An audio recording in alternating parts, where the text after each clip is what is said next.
If you're passionate about human rights, if you're passionate about gender equality, if you're passionate about the future of humanity, and if you're passionate about addressing the challenges that we face, then please consider being a part of Women's Intercultural Network. We see ourselves as not an organization that networks, but a network that organizes.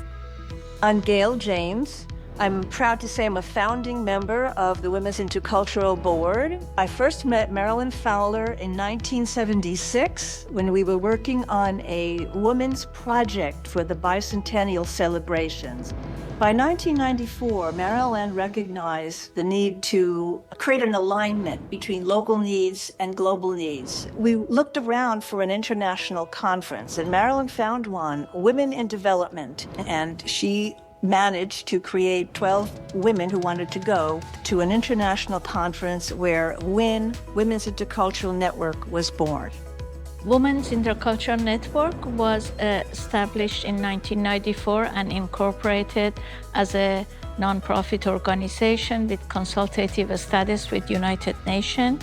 And the mission of WIN is to assure that women and girls are participating in public forum in their government and economies, not only in the United States, but globally. So since Beijing Women Conference, every year we've been attending all the Commission on the Status of Women NGO forum in United Nations. My name is Marjan. I'm from Iran. So I am grateful from Women Intercultural Networking to give me this opportunity to serve as a delegate at the United Nations. I'm telling everybody that it was like my Disneyland. My name is Kaden Choi. I'm a high school student in Orange County. I'm 15 years old. As a youth delegate to the UN with Women's Intercultural Network, that was honestly the best experience of my whole life. Being able to be exposed to those formal discussions, which was so incredible, and we had a conference room and I was the only young person there, and I never felt that my voice wasn't being heard, or I never felt that I wasn't equal to. My name is Parisa Ijadi Maksudi, and I'm a poverty and civil rights attorney. For the last 15 years of practicing poverty and civil rights law, I have come to understand firsthand how poverty and discrimination disproportionately adversely affects women, which is why I'm so dedicated to the work that Cities for CEDAW and WIN do on a day-to-day basis. My name is June Marie Justice, and I have been a part of Women's Intercultural Network and been serving as a delegate to the UN for Women's Intercultural Network for about 15 years. So CEDAW is something that WIN has taken under their purview to educate local communities and to inform policies and coalitions and how they can advance gender equity at the local level. And so what this does is it allows local jurisdictions to administer their programs and services in a manner that allows them to identify, analyze, and eradicate barriers to intersectional gender justice.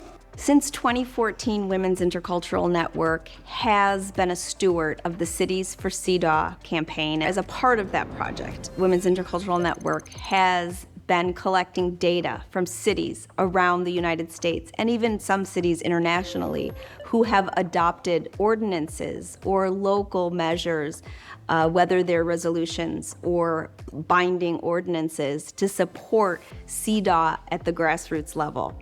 So the importance of data cannot be understated.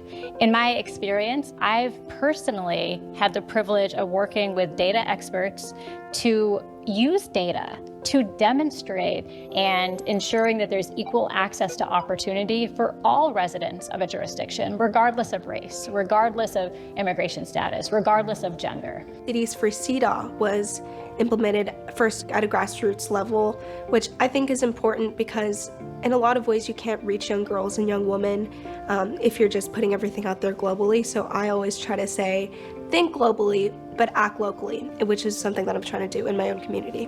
One of the initiatives also of Women's Intercultural Network was to create Circle, to exchange information for empowering women and girls. So the first circle was with women in Japan. The second circle was with women in Uganda. The third circle was with women in Afghanistan. The fourth circle was for Iranian women. Also, we have Indigenous Women's Circle as part of Women's Intercultural Network. And so WIN became famous for that concept of circles. So our circles are a part of a broader umbrella, and that broader umbrella is WIN. And WIN has reach globally and its context locally. Women's Intercultural Network is a bridge between women across geographies and across issues. If you are interested in advancing and asserting the rights of women and girls, this movement is for you. I highly encourage girls to join Women's Intercultural Network. If you're a women's rights advocate and you're a feminist and you're a leader in an organization that has feminist values and believes truly that all human beings are created equal, we want you on our team. We want you to be a part of Women's Intercultural Network. We encourage you to join Women Intercultural Network. Join us.